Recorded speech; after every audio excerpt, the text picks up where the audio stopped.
Hey there, my name is Steve Collins, and this is a paid-forward event to Envy McKee. Envy is a Facebook friend of mine, someone whose work I've followed for a number of years now. She's a radio personality, she's a television personality, she's a writer. She has a web series, she has a blog, and she writes a lot of good stuff. I feel I do understand where she's coming from, and I appreciate her immensely. She really speaks to me. But earlier this year, on my Facebook page, I saw this status from my sister-in-law where the first 5 people that responded to the post got something paid forward to them. And Envy was one of the ones that responded. And this something could be a homemade gift. It could be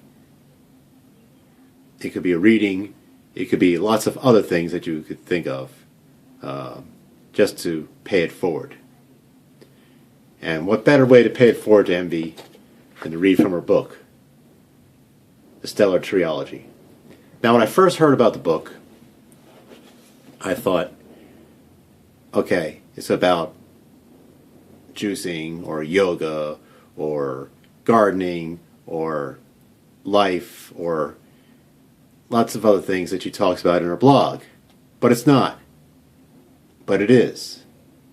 It's a science fiction novel, but it's much more than that if you really read it. Hang on.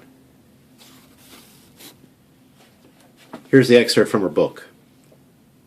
Why would someone create hell for themselves if they knew they had a choice in the matter? That's a good question to ask of you, isn't it? I will say humans have turned out to be creatures of habit. They allow their life experiences to determine their beliefs. I will also say far too many are victims of ignorance. They simply do not know. They do not trust their truest nature to guide them, and there are many in place who feed the superstition. And the superstition, in turn, feeds the anger, and the anger feeds the violence. Now, what she's talking about here, I think, in my point of view, is we all can get stuck. We all can look at somebody and say, oh, just think of them in a certain way, just because of the way they look, the way they dress, the way they talk, the fact that they have a limp, the fact that they have something that makes them stand out, and we prejudge. We do it too often. We do it too much. It has to stop. That's part of that feeds into this superstition. That feeds into the anger. That feeds into the violence.